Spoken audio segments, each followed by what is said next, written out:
एक मुल्क जो औरतों की इज्जत, उसकी वफा, उसकी इल्मदारी और उसकी पाकीज़गी की मिसालें देता है, उसी मुल्क की सरजमी पर एक लड़की सिर्फ इसीलिए कत्ल कर दी जाती है क्योंकि उसने अपनी मर्जी से निकाह कर लिया था। पैगंबर इस्लाम सल्लल्लाहु अलैहि वसल्लम ने फरमाया था, तुम में सबसे बेहतर वो है जो अपनी औरतों से सबसे बेहतर सुलूक करे। तो फिर कौन है ये लोग जो औरतों की गर्दनें काटकर इस्लाम की रहनुमाई का बड़ा दावा करते हैं? कलम थरथराता है जब लिखना पड़ता है कि पाकिस्तान की बेटियां आज भी गुनाहे इश्क के नाम पर गोलियों से छलनी कर दी जाती हैं। आइए आपको इस मुल्क के उस समाज से रूबरू करवाती हूँ जो औरत की मौत पर मातम नहीं करता बल्कि मौन साध लेता है।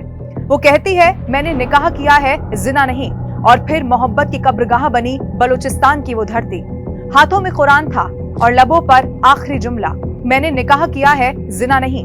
एक साधारण जोड़े ने जो किया वही तो हर मजहब, हर समाज, हर इंसानी ज़मीर की इजाजत देता है। उन्होंने निकाह किया, कोई गुनाह नहीं, कोई फरेब नहीं। फिर भी सजा मिली कब्र से पहले कत्ल की। लड़की का नाम था बानो बीबी और उसका कसूर था मोहब्बत। लड़के का नाम था एहसानुल्लाह और उसका जुर्म निकाह। बलूचिस्तान की वीरान पहाड़ियों के बीच जून की तपती दोपहर में दो जिंदगियां इंसानियत के नाम पर नहीं बल्कि इज्जत के नाम पर खत्म कर दी गई। कत्ल से पहले का वीडियो, मोहब्बत की आखिरी सांस, और वो वीडियो अब हर जगह वायरल हो चुका है। बानो और एहसान को बलोच सरजमी पर पहाड़ियों के बीच एक सुनसान जगह पर ले जाया जाता है। वीडियो में दोनों एक दूसरे के पास खड़े हुए नजर आए, सहमे हुए लेकिन डरे हुए नहीं। उन्हें जिरगा यानी कि स्थानीय पंचायत जिसे कहा जाता है, उसके आदेश पर यहाँ लाया गया था। बानो के हाथ में पाक कुरान थी। वो कहती है, मैंने निकाह किया है, कोई जिना नहीं। लेकिन ये सच भी उसकी जान को बचा नहीं सका। और फिर आदेश आता है कि 5 कदम चलो। वो चल भी पड़ते हैं और फिर पीछे से गोलियां चलने लगती हैं। बानो को 7 और एहसान को 9 गोलियां मारी जाती हैं। उनकी लाशें वहीं पहाड़ों पर ढलान पर गिर जाती हैं, जैसे किसी कब्र की तलाश में हो। और यहाँ सिर्फ इश्क नहीं मरा, इंसाफ भी वहीं पर दफन हो गया। बानो के शरीर पर एक टैटू मिला, एहसान, उसके पति का नाम। एक नाम हाथ पर लिखा था मोहब्बत से, और अब वही नाम लहू में डूबा हुआ मिलता है। उसकी मोहब्बत का सबूत सिर्फ उसका निकाहनामा नहीं था, उसकी सांसें, उसकी आंखें और उसकी मौत का अंदाज सब कुछ गवाही दे रहा था।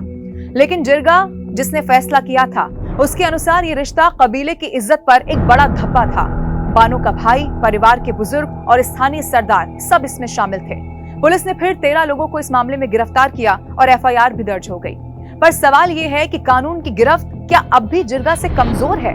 जिरगा एक कदीम और रस्म पसंद कबायली निजाम इंसाफ है जो खास तौर पर पश्तून, बलोच और पाकिस्तान के आदिवासी इलाकों में बेहद आम माना जाता है। लेकिन आपको ये जान लेना चाहिए कि कोई अदालत नहीं है, बल्कि कबीलों के बुजुर्गों की एक गैर आईनी मजलिस होती है, जहां कानून की जगह रस्म और रिवाज हुक्मरान होते हैं। जिरगा में शरीक होते हैं कबीले के बुजुर्ग, सरदार या मशीर, जिन्हें सलाहकार कहा जाता है। कोई झगड़ा हो, जमीन का कोई मामला हो, किसी लड़की का घर से भाग जाना हो, लोग कोर्ट नहीं, इसी जिरगा के पास पाकिस्तान में जाते हैं, जहां इंसाफ नहीं, तासुब, रस्म और इज्जत का वहम हुकूमत करता है। गैरत के नाम पर कत्ल को जायज करार दिया जाता है। बलात्कार के केस में पीड़िता को ही मलामत यानी कि दोषी ठहरा दिया जाता है और इस सब को इज्जत की बहाली कहा जाता है। पाकिस्तान की इस्मत अली अदालत यानी कि सुप्रीम कोर्ट ने 2004 और 2019 में ये कहा कि जिरगा एक गैर कानूनी, गैर आईनी और इंसानियत सोज निजाम है। मगर इसके बावजूद आज भी बलूचिस्तान और खास तौर पर खैबर पख्तूनख्वा के कई इलाके ऐसे हैं जहां जिरगा बेदर्दी से इंसाफ के नाम पर जुल्म करता आ रहा है। ऐसे ही कई सारे मामले सामने आ चुके हैं, उनके बारे में भी मैं आपको बताती हूँ। आमना बानो केस 2019 में हुआ। आमना बानो एक लड़की जिससे जिरगा ने वानी यानी कि शादी के लिए जबरदस्ती सौंपना, इसी के तहत एक आदमी को सौंप दिया गया। वो जुल्म के बाद आत्महत्या करने को मजबूर हो गई। लेकिन यहीं पर ये सिलसिला रुका नहीं। 2020 में सुमेर बीबी के साथ भी यही हुआ, जहां शादी उसके इजाजत के बिना जिरगा ने तय कर दी। उसके विरोध किए जाने पर कोई नहीं माना। लेकिन आपको ये भी बता दें कि जिरगा ने उस पर जुर्माना लगाया और फिर उस पर हमला करवा दिया गया। खालिदा जां का केस, जिसे जिरगा ने घर छोड़ने पर बेइज्जती का दोषी ठहराया, इसके बाद उसे और उसके परिवार को धमकाया गया। ऑनर किलिंग की हकीकत आप जानते हैं। पाकिस्तान में हर साल औसतन 1000 से ज्यादा महिलाएं ऑनर किलिंग का शिकार बनती हैं और इनमें से भी लगभग 40% मामले जिरगाओं के फैसलों से प्रेरित हो जाते हैं। खैबर पख्तूनख्वा में हर महीने लगभग 30 से ज्यादा मामले जिरगाओं के फैसले के कारण जुल्म में तब्दील हो जाते हैं। कई बार महिलाएं बिना सुनवाई के ही गुनहगार यहाँ घोषित हो जाती हैं। बलूचिस्तान में 2023 तक कम से कम 15 मामले सामने आए जहां जिरगा ने मौत की फांसी जैसी सजा सुना दी। ये जिरगा जो कभी समुदाय की सुरक्षा के लिए था, आज महिलाओं के अधिकारों की हत्या का एक जाल बन चुका है। ये रस्म और रीति के नाम पर इंसानियत की दरिंदगी को बढ़ावा देता है और जमीर को शर्मसार बार बार कर देता है। ये वीडियो वायरल हुआ, सरकार और प्रशासन की भी नींद खुल गई। इस पर कुछ बड़े बयान भी सामने आए। प्रधानमंत्री शहबाज शरीफ का बयान आया। उनकी ओर से घटना की कड़े शब्दों में निंदा की गई। उन्होंने बलूचिस्तान के मुख्यमंत्री सरफराज बुख्ती से बात की और तत्काल राज्य स्तर पर न्याय सुनिश्चित करने का निर्देश दिया, ये स्पष्ट करते हुए कि कोई कानून से ऊपर नहीं हो सकता।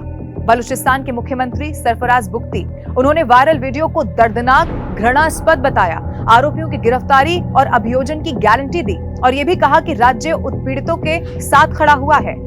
इधर पाकिस्तान पीपल्स पार्टी यानी कि पीपीपी के अध्यक्ष बिलावल भुट्टो जरदारी, जिन्होंने आरोपी संदिग्धों को राक्षस कहा, जो किसी भी प्रकार की छूट के हकदार नहीं है, वो ये कहते हैं। सिर्फ इतना ही नहीं, पाकिस्तान उलेमा काउंसिल पीयूसी जिसे कहा जाता है, उसने इस घटना को इस्लाम विरोधी, शरिया विरोधी और आतंकवाद करार देते हुए आरोपियों के खिलाफ आतंकवाद कानून के तहत मामला दर्ज करने की मांग की। HRCP, human rights commission of Pakistan, वो ये बयान देते हैं कि इस तरह की आदिवासी भेदी प्रथाओं के आधुनिक कानून को दरकिनार यहाँ पर कर रखा है और न्यायपालिका द्वारा निष्पक्ष कार्रवाई न होना राज्य द्वारा संरक्षण जैसा लगता है। लेकिन सवाल ये भी है कि बयान देने वाले आखिर कार्रवाई कब करेंगे? आप जानते हैं, बीबी बानो केस ने एक बार फिर से पाकिस्तान में और खास तौर पर ये जो बलोच की महिलाएं हैं, उनकी स्थिति क्या है, उनके हालात क्या है, ये सबके सामने लाकर रख दिया है। वैसे तो बलूचिस्तान के बारे में जब भी आपने सुना होगा, एक खूबसूरत जमीन आपको नजर आती होगी, लेकिन आप जानते हैं यहाँ की औरतें या तो दफन है या फिर चुप हैं। स्कूल जाने की ख्वाहिश को गुनाह समझा जाता है। अपनी मर्जी से शादी करने पर लड़की घर की इज्जत नहीं, कब्र की हकदार बन जाती है। शिक्षा से यहाँ पर महिलाओं को वंचित रखा जाता है और ये बाकायदा आंकड़ा कहता है। बलूचिस्तान में महिलाओं की साक्षरता दर सिर्फ और सिर्फ 27% है और ग्रामीण क्षेत्रों में आप चले जाएंगे तो ये 2 से 5% तक गिर जाती है। वहाँ 10,500 लड़कों के स्कूल हैं, जबकि लड़कियों के लिए जब ये आंकड़ा होता है तो बहुत कम हो जाता है, 4,355 स्कूल। और उनमें भी आप जानते हैं 30% ऐसे स्कूल हैं जिनके पास शौचालय तक नहीं है, 40% महिला टीचर तक उपलब्ध नहीं है। यूनिसेफ की रिपोर्ट आई 2023 में, वो कहती है कि बलोच लड़कियों का school drop out rate Pakistan में सबसे ज्यादा है। लेकिन सिर्फ शिक्षा पर ये बात खत्म नहीं होती।